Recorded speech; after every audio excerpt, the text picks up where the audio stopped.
Hey, listeners, thank you for tuning in to this episode of Nonstop Nonprofit. Super excited to dig into some questions with Andrew from Action Against Hunger. He heads up marketing at an organization based out of New York, doing amazing work around the globe. Andrew, thank you for joining the podcast today. Thanks, Justin. It's nice to be here. Before we get too far into all things marketing, I'd love to, if you could share with listeners a little bit more about Action Against Hunger and how you got involved with the organization. Sure. So Action Against Hunger is a global nonprofit organization, humanitarian organization that fights hunger and malnutrition.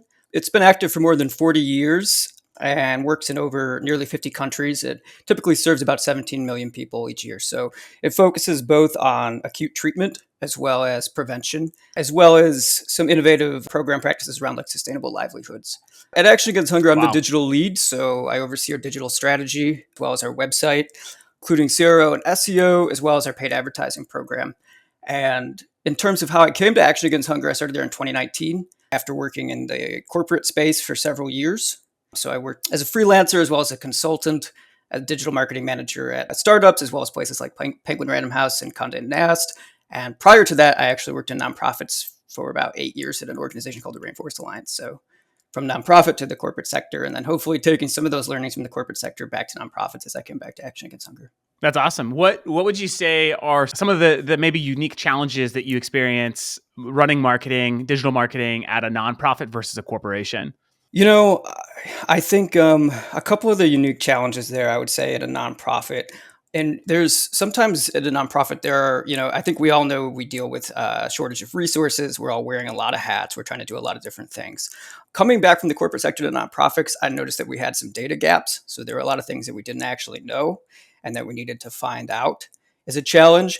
And then I think one of the other challenges we face, and you might have a similar experience as a digital marketer in a nonprofit, is just sort of selling the value of digital marketing at the nonprofit in the nonprofit space. I think there's still sometimes a sense that, we don't want to run ads. We're not advertisers, So I think showing the value of digital marketing is also one of the challenges. How has that been? Because I feel like Fundraisers has been working with Action Against Hunger, I think since 2017, maybe. So a little ahead of your time. And I feel like, at least since 2019 onward, I've seen a lot more on the digital front. I've seen a lot more ads. So like, how has that transition been for the organization? And how has sort of the results kind of followed as you've gotten more into the paid media and the other sort of marketing efforts you mentioned as part of your role? Yeah, so we ran our first pilot in digital advertising in 2019. That's when I came out, and they sort of brought me on to manage that and run that. Previously, like a lot of nonprofits, I think we were invested heavily in direct mail rather than digital. So coming on in digital, there's the process of sort of getting your creative in line, figuring out what's going on with your donors, figuring out how to target them, and then launching it all, which can take some time. We also, at Action Against Hunger, we're sort of struggling with low brand awareness. So we were founded in France, very well known in France. In the US, our brand awareness is much lower compared with other actors in this space. So we kind of had the twofold goal with our digital program of bringing on new donors, as well as raising brand awareness and increasing our reach and introducing the organization to donors as well. So those are a couple of the things that we focused on there. And we found that as we sort of ramped up the digital program, our results were very good. We were able to quickly add new donors, and then we increased our spend. And then in 2020, we had our highest revenue year ever, largely due to our efforts in digital. Definitely saw a huge increase in your guys' online revenue as your tech vendor, which was really cool to see. Which kind of leads into this next question. I've worked with and have talked with a lot of nonprofit organizations, and a lot of times, big or small, I see sort of this silo between marketing and fundraising. And so how does Action Against Hunger sort of look at the function of marketing, the function of fundraising? How do those teams collaborate, work alongside each other? I'd love to understand sort of the way you guys sort of operate internally within those two teams. Yeah, so, I think I'm pretty biased working in digital, but to me, marketing is fundraising.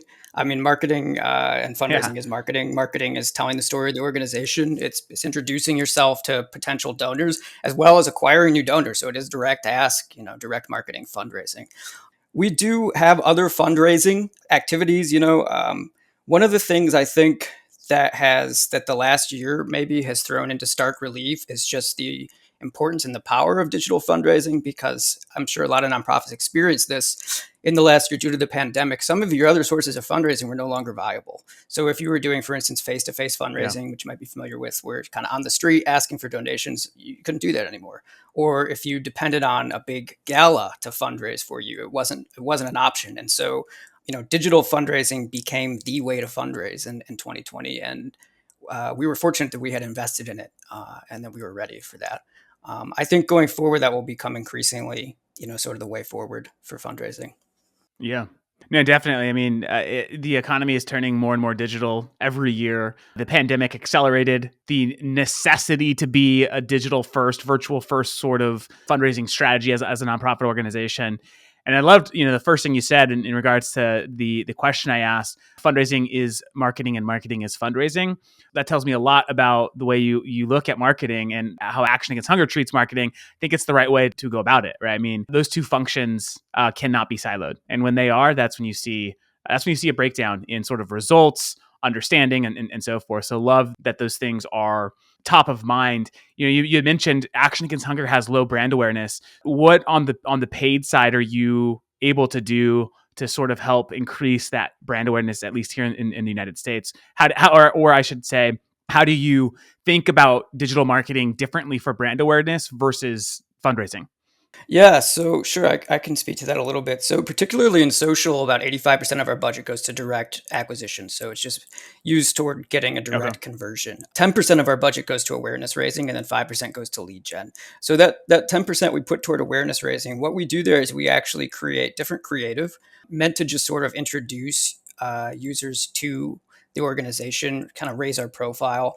And we also optimize for clicks in Facebook there. And what that does is you sort of get in front of a different audience. So when you're optimizing for clicks, Facebook's algorithm may be showing it to a different audience than if you're optimizing just for conversions. So we're really just trying to get in front of as many people as possible there, drive as many as people as possible to our website, and then they enter our remarketing program. So then they're being shown display ads.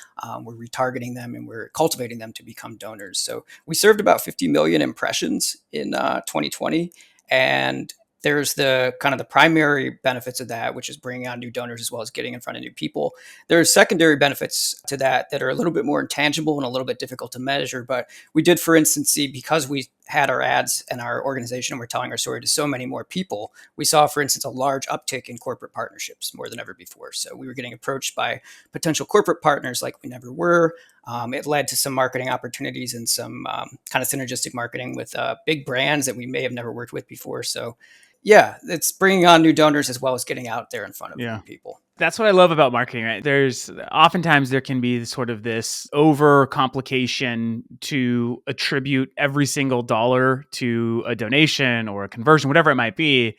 But sometimes at the end of the day, you obviously can't do that, and being able to reach 50 million people through paid media and then to see sort of other functions of the business benefit from that, through partnerships and so forth, like that's when marketing is working, right? And that's when that, again, you can't necessarily attribute every single dollar back to a specific result, but when you start to see the organization being lifted up in ways like it hasn't been before, that's when your efforts are making big impact. When you say a large percentage of your budget goes to conversion or acquisition, is sort of the goal a donation immediate, or is it collecting an email address, nurturing, and then ultimately convert to a donor? Sort of, what does that funnel look like for you on the acquisition side? Yeah, so we have a multi-level funnel, which you might be familiar with. So we have that prospecting audience where we're really just trying to drive them to the site, get them, show the video, tell our story, get them sort of interested in us, kind of warmed up, and then they'll be shown that retargeting later on and sort of hopefully cultivated into a donor. We also, of course, have direct asks that we use to just kind of bring new donors on. One of the nice things about Fundraise is as we make that direct ask and we get that donation, we can actually collect the email address as well. So we can then, if they do become a donor, we can then turn them into hopefully a repeat donor, hopefully a loyal supporter down the line, because we can start to send them emails and kind of steward them that way. Yeah, that's awesome. I know we just launched a case study with you in the organization, just sort of based on some recent success around conversions. Can you share a little bit with our audience the test that you ran? I think I think this is so important to always be testing for optimization, especially if you're spending a good amount on paid media. You want to know that it's working and you want to make sure that conversion rate is as optimized as possible. So can you share a little bit about the tests that you guys ran and sort of some of the results that came as a result of those tests? Yeah, sure. So, the landing page and whether that's converting is a pretty critical element of any fundraising campaign. In this case, we're always testing. So we're trying to improve the landing page. We're trying to convert as many users on site to donors as possible. In this case, this test that we ran, one of the really cool things about the fundraise forms is you can open them anywhere. So you don't necessarily need to send a user to a traditional donate page. So what we asked is, um, what if the form just opens right off that donate now button in our header navigation that many nonprofits have, rather than the sort of traditional route, which is to send a donor to a donate page and then try to make the conversion there. With this variant method, the donor can make a donation anywhere they are on the site. If they're inspired to give right then, they can open the form and they can complete that transaction as quickly as possible. So we ran a test in early 2020. What we actually saw at the end of the test, the results were pretty amazing. We got a 78% lift in conversion rate. So we jumped our conversion rate from 38.3% to 68.3%. One-time gift conversion rate increased 88%. Total value increase of 23.3% for one-time gifts and 65.8% for monthly gifts. So all of that is just to say it was really a game changer for us. It contributed, I think, to tens, if not hundreds of thousands of additional revenue during the year, just because we were losing donors on that donate page. Of course, you also want to test and iterate on your donate page to keep that from happening, but just really pretty critical game changer there for us. That's awesome. Yeah, I always say that every page is a donation page, right? Like as you mentioned, that traditionally, and what you still see a lot in the market today is organizations send the donor a couple clicks, send them to a new page, more content.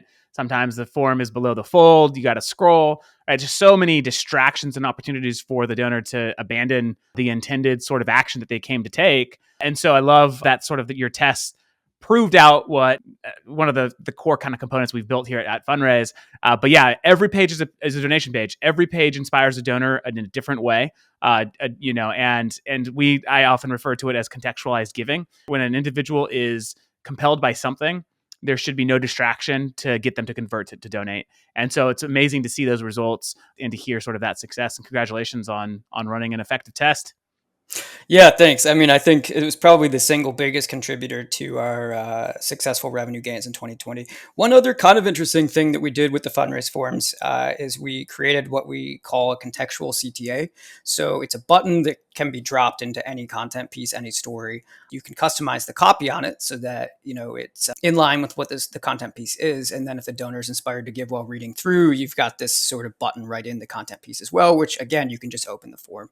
Another thing that was helpful to us is we moved to V2 of fundraise forms and we increased the amount of payment forms we accept. So we were able to add Apple Pay, we were able to add PayPal recurring gifts, and providing these additional options for donors too was really helpful in terms of increasing revenue. We added more PayPal recurring gifts that we didn't have before and so on. More Apple Pay gifts. Yeah, it was great. Yeah. Awesome. That's good to hear. Yeah. Giving donors the ability to give through the method they want to give is certainly important. I hope to see you guys get that Bitcoin up on there soon too as well. So start accepting some of that Bitcoin money. That is great to hear. Any other sort of outside of sort of the optimization of that conversion, any other, tips or tricks that you've learned over the last couple of years being at Action Against Hunger as a marketer that you've seen help increase sort of the results that you're looking for? Anything that you think would be worth sharing with our listeners? Yeah, I mean, I have a few. So I think for a successful fundraising campaign, you're really looking at three elements there. So you've got your creative, you've got your targeting, and then you've got your landing page. And I think, sometimes you run campaigns where you're not necessarily driving people to a landing page. Most of the time you are. It's really important that all three of these things are sort of working well together and that they're all optimized. So I think it's important to kind of look at your metrics as you're running these campaigns. You might see with your creative, if you're creative, you're not seeing very good engagement. You're not seeing a high relevance score in Facebook. You're not seeing a very good click-through rate. You might have an issue with your creative. So your metrics can kind of inform where in that journey you might be going wrong. If, for instance, instead you're seeing high engagement on this ad, you're seeing a high click-through rate, but then you're just not converting, then you might want to look at your landing page. So those are some of the sort of, when you've got each element there working and kind of firing on all cylinders, That's the key to a successful campaign. You're engaging them, you're driving them, and you're converting them. Another thing that's worked really well for me in my experience is just video. So I'd recommend, especially in Hmm. social, that you, if you can, because not all nonprofits have the resources to produce it, but if you can produce video, it's dynamic, it's visual, it gets users' attention right in the feed. And in my experience, it's the best way to tell your nonprofit story. You take them there, you take them on the ground, you show them the work you're doing, you sort of transport them that way, and you get them engaged. So I'd say video, and I'd also note that most of our donors are coming from mobile. So make sure you're using the video, you're optimizing it in an aspect ratio that looks great on mobile, takes up the most phone real estate there or device real estate. That can help as well. So those are a few of the tricks, a few of the tips I can give there. Yeah, no, that's super helpful. And let's talk a little bit about budget, because obviously when you're distributing content and you're trying to get, good results, you got to pay for it. Nothing's free. How do you go about budgeting for paid media? And is it a percentage of revenue? Is it okay? Here's the goals from the executive team. This is how much budget we're going to need to achieve it. How do you plan sort of your media budget for a given year, and what sort of return is expected from your team as a result of that budget? Yeah, so our budget, when we first started with our pilot in 2019, we ran what was pretty much just a test pilot to see how we would do there. Our budget increased from 2019 to 2020 by 66%. And then again, by 40% based on the results. So what we do is we actually project out. So this is another thing I should add here. So it's not really enough just to look at the performance metrics of your ad campaign. It's also really critical that you understand who your donors are for targeting purposes, but also that you understand their behavior. You need to understand their giving behavior, when they're giving, how much they're worth, generally on average, how long they're retained. So there's a lot of data and analytics that go into running sort of the successful campaign there. So what we do is we collect that information, and it's some data analysis. It takes some time. And then we know, for instance, an average donor is worth this amount, which means we can acquire them at this amount, which means that into the future, projecting out, they will be worth this amount to us down the line. So we have those revenue targets, and then we budget accordingly based on trying to hit those revenue targets into the future. And you need to leave yourself some wiggle room there. And I think you need to also make it clear always to the executive team that it is a projection. And so you may or may not get there. Hopefully you do. Hopefully you do. And another thing I would note is when you see some success, make sure that whether you're running it yourself or working with an agency, that you can scale that effectively. Because a common mistake that I've seen in my own career, as well as at other nonprofits, is you start to have some success in your paid media, and then you sort of, everyone says, this is great, it's working great, let's put some more funds into this. But then you're not able to scale effectively, because you can't just put as much more budget as possible into something. You might find that your conversions in that audience are no longer there. So it's important to scale efficiently, make sure you're still hitting your CPA, and also think about not just scaling vertically in terms of putting more budget into the ads that are working, but scaling horizontally in terms of finding new audiences, finding more audiences, and expanding the amount of audiences that you're getting in front of. So that's what I would say in terms of budgeting. Just make sure you know what your goals are, and really you have to have that understanding of your donor behavior. Otherwise, you're sort of flying blind, and I think that's a mistake a lot of nonprofits make. Is let's just try some ads. We don't really know necessarily what our donors are worth, how often they give, how long they stay on file, and you're sort of flying blind if you don't know that. Yeah. So in terms of the acquisition, the paid budget, right? You've obviously got a donor file. You've got a huge file of donors. And so how much of sort of the paid media goes to targeting those donors that you already have their information, and trying to get them to donate, versus net new acquisition of new donors that you don't even have in your file? How do you separate sort of the budget, if at all, to kind of accommodate the two different audiences? We don't currently have a budget set aside for retention. Although you will Okay. find, I think, as you run paid advertising, that you're not just acquiring new donors, but that you're actually reactivating donors that you may not have been engaged with for a while. So one of the strategies there is we pull a lapsed donor file from our CRM, and then we try to show our ads to donors who we know have given in the past. And a lot of the time we bring them back on, and in some cases we've even brought on back on major donors. Another strategy for retention, I would say, so your retention budget versus your acquisition budget, is you can often just use posts that are working in your organic social. And a lot of the times with Facebook's algorithm now, those organic posts, depending on the size of your audience, they may not being being seen. You can take those successful organic posts people are engaging with and just turn them into retention ads, because your audience is engaging with them. They're liking them, and then you just show them even without an ask, just to kind of retain them. And then we also use email for retention as well. So I hope that answers your question in terms of where we focus our budget. No, it definitely does. One last question here, and then I know you have a couple questions for me. But I hear a lot of organizations say that digital fundraising, media spend, it's low dollar fundraising. It's only going to attract sort of the annual donors, individuals, not the major donors and so forth. Is that true in your guys' efforts, or are you seeing a pretty diverse demographic of donors giving through your marketing efforts? No, in our case, it's not. Your average gift is often going to vary by channel. So that's an important thing to measure as well in terms of what level these donors are at by channel. You might have, for instance, lower dollar donors coming in on social than you do in some of your other channels. But we've seen donors come in across our entire, all of our giving levels. So we've got low dollar individuals, we've got some mid-level donors, and then we have major donors coming in as well. I'd also say don't be afraid to go after those new major donors in your acquisition. So there's targeting you can use in Facebook, for instance, where you can target by income level or lifestyle or some of these demographic, perhaps different cultural interests. So you can actually go after major donors in your acquisition as well. So don't be afraid to do that.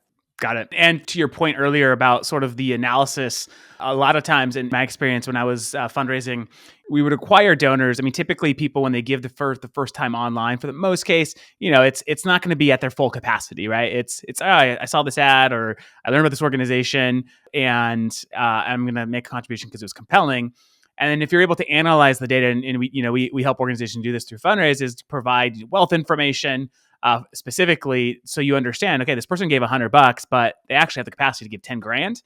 Okay, so we're gonna nurture this donor in a little bit differently. Or they're gonna go to our major gifts team to really start building a relationship. And so that's another really effective way I've seen digital used, specifically paid advertisements used, is you do grab high net worth donors who are giving below their capacity, but are able to obviously upgrade their giving as you build the relationship. And so I definitely agree with sort of the approach you guys are taking, and have experienced that as well. Friends and listeners, we're about to do something we've never done before on the Nonstop Nonprofit Podcast. Turn interviewer into interviewee, and vice versa. Andrew came to the podcast with questions for Fundraise. And since we're always up for a challenge, we're handing him the mic. Sure. Yeah. One of my questions was just sort of what inspired you initially to found Fundraise, and what sort of gaps or discrepancies did you see in existing fundraising software that you wanted to solve for? And the secondary question there is, do you feel like you solved them, or are there more to kind of go after in the future? Yeah, no, we're never done innovating. We're never done building at Fundraise. Lots more problems that we can solve, and lots more product that we can ship to our customers to enable them to continue growing. So we're never done there. But in terms of what inspired me, so I spent 12 years fundraising, started 2 nonprofit organizations, raised about $100 million over the course of those 12 years through digital fundraising campaigns, and used everything, and even built our own stuff for different campaigns. And the initial sort of like challenge was we were using a giving form or giving page that was redirected off of our domain. We had very little control of, and so we couldn't control the branding. And it didn't feel proprietary to sort of our organization. And so that was sort of the first. Like, I think that like more nonprofits, big and small, want to really own the donor experience, want it to look proprietary. Donors don't care about third-party tech vendor. They really care about the brand they're supporting. And so that just the lack of customization was like the first sort of problem I wanted to solve. And then also just the intelligence. So when we launched Fundraise, we launched just as a giving form.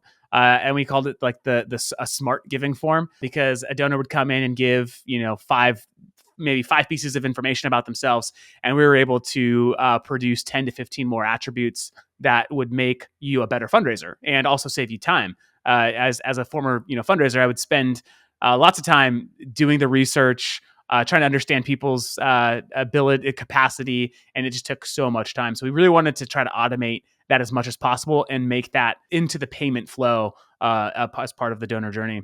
And then lastly, just the amount of friction that you often see. I mean, it's for many nonprofits, it's easier for their donors to buy toilet paper on Amazon than it is to make a contribution on your website. And I did not want to see any more bad giving experiences, because nonprofits are solving the world's most important challenges. And we shouldn't add a layer of friction to a donor. And so at the end of it, it was wanting to build super smooth giving experiences. And then also a lot of silver organizations are using 3, 4, 5 different pieces of software. And so our goal was also to help consolidate that and try to do as much as possible within the fundraise platform, so that you're not having to spend a bunch of money on technology that ideally could be done in one place. So that was really the initial sort of inspiration to get the company started. And as we've grown over the last 6 years, working with thousands of nonprofits, really our focus now as a company is how do we help our customers, our prospects, really raise more money online. And so where we're headed from a roadmap perspective and from a product perspective is more payment features, more opportunities for nonprofits to engage across multiple channels to really utilize just the acceleration of the digital economy for their own growth opportunities. And so that's really where we're focused, is a lot more on the payment side. Fintech is a big play that we're bringing into the platform to help organizations leverage some unique opportunities there as well. So from a high level, that's what was the inspiration and where we're going as a company. Yeah, that's great. And I think that's so needed. There's so many, one of the things, and I think this is actually true across both the corporate and nonprofit sector, is there's a lot of data and system fragmentation and system siloing. So having a system that can kind of do a lot of what you need to do is great. One of my other questions for you is just in terms of the innovations, things coming down the road, are there any things that relate directly to digital marketing? In my experience with Fundraise, beyond the forum opening, which was a huge kind of game changer for us, another thing that I worked with you on is that we didn't know very much about where our donors were coming from. So we were kind of, I used the kind of the metaphor of a boat. Like we were sort of just taking all of our donors and putting them on the same boat. So one of the things I implemented when I came on was just UTM tracking. And I talked with you all at Fundraise and I said, I need to be able to track these donors. So we were using JavaScript on the site to kind of pull the UTM in and then send it somewhere to our various tracking devices. And Fundraise immediately responded. And within 2 weeks, I was able to collect those UTM fields in Fundraise, which is great and has been super helpful for us in terms of knowing where donors are coming from and therefore what they're worth and their behavior and cohorts going forward. So I guess just what are you all thinking about in terms of additional innovations in digital marketing that might help marketers going forward? Yeah, no, that's a great question. So one of the obvious is just more functionality around sort of our email capabilities, right? Like today, it's like pretty standard when a donor does this, or very pretty standard to a few different kind of components of Fundraise. And while we're not trying to maybe replace your like enterprise ESP, there should be automations that you can build and trigger within Fundraise when something happens, right? We're currently scoping out a lot more sort of email functionality that I think will give marketers the ability to create easier automations based off of donor behavior, or, for instance, as an example, like low-hanging fruit, abandoned cart opportunities when someone, enters some information but then leaves the form, making it easier within Fundraise to actually go after and acquire that donor, maybe serve an ad to them, or be able to email a few times, but create an email journey. So thinking there about that. Also, like we do have like a Fundraise aware script, which I think you've probably injected in the head of your website, but expanding sort of the capabilities of what that can do and what type of information that can collect on your web traffic and how that relates to different programs within Fundraise that you could run, whether it's donor acquisition, retention, recurring donor program, things of that nature. So just more enhancements around the Fundraise aware script that's on the site. Those are top of mind because there's things we're actively discussing today. And we've talked about tighter integration sort of with like Facebook Ad Studio and other sort of ad programs, bringing that into the Fundraise platform. All these sites have APIs where you could bring that in and, really live in one place. And so outside of that, I'd love to speak with you more and see what other ideas you might have, or what are some pain points that you have and how we can help drive even more success for you guys in the coming years. Yeah, that's great. I mean, one of the things I really appreciate about Fundraise is that you all are always constantly innovating and you're kind of on the cutting edge of what's happening there. Even just to circle back to the suggestion around crypto. So, Fundraise allows you to accept Bitcoin, which is great. And one thing I would say too, for other nonprofits out there, we started accepting crypto just at the end of last year, and it's really been a huge revenue driver for us this year. There are concerns around that, of course. If you're an environmental nonprofit, you have to decide if it's right for you in terms of the environmental impacts, which we hope to see improvement on, but definitely consider it. Because there are a lot of donors out there with a lot of wealth in crypto, willing and ready to give, and they just need a place to give. So think about it. Hopefully we see improvement in the environmental impacts into the future.